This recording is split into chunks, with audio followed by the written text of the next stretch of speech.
বান্দরবানের নাইক্ষ্যংছড়ি উপজেলার প্রায় লক্ষাধিক মানুষের চিকিৎসা সেবার একমাত্র ভরসাস্থল এই উপজেলা স্বাস্থ্য কমপ্লেক্সটি। কিন্তু ১৯৮৭ সালে নির্মিত এই হাসপাতাল ভবনটি এখন নিজেই যেন এক মুমূর্ষু রোগী।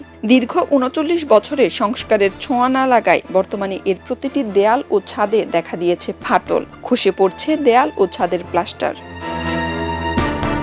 সম্প্রতি হাসপাতালের রান্নাঘরের ছাদ ধসে অল্পের জন্য প্রাণে বেঁচে গেছেন এক নারী কর্মচারী। শুধু ছাদ নয়, বাথরুমের পাইপ ফেটে নোংরা পানি আর দুর্গন্ধে একাকার অফিস কক্ষ এবং ওয়ার্ডগুলো। বৃষ্টি হলেই দেয়াল চুঁইয়ে পড়ে পানি। তাই জরাজীর্ণ ভবনটিতে চিকিৎসা নিতে আসা রোগীরা প্রতিনিয়ত নিজেরাই থাকে আতঙ্কে। হাসপাতালে বিভিন্ন ওয়াল এবং উপরের ছাদের অংশ ভেঙে যাচ্ছে, পলেস ভেঙে যাচ্ছে।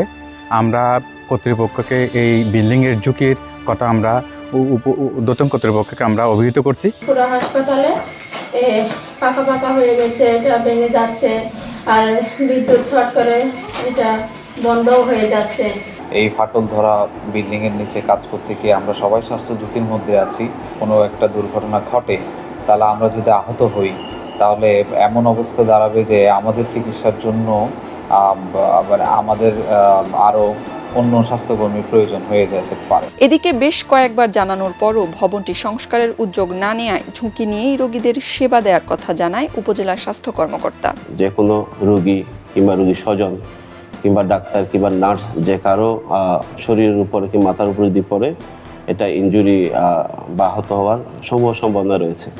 এই জন্য এই বিষয়টাকে সবার নিরাপত্তাগত চিন্তা করে এই বিষয়টাকে অবশ্যই আমরা গুরুত্বের সাথে নিচ্ছি এবং আমরা খুব দ্রুত এটার আশু ব্যবস্থা করব। সংশ্লিষ্ট বিভাগ HED হেলথ ইঞ্জিনিয়ারিং ডিপার্টমেন্টের সাথে আমি যোগাযোগ করি বান্দরবনে। ওনারাও বিষয়টাকে অত্যন্ত গুরুত্বের সাথে নিয়েছেন। ৩১ শয্যার এই স্বাস্থ্য কমপ্লেক্সটিতে প্রতিদিন সেবা নিতে আসে কয়েক শতাধিক রোগী। খবরের কাগজ, নিখাত, নির্ভীক, নিরপেক্ষ।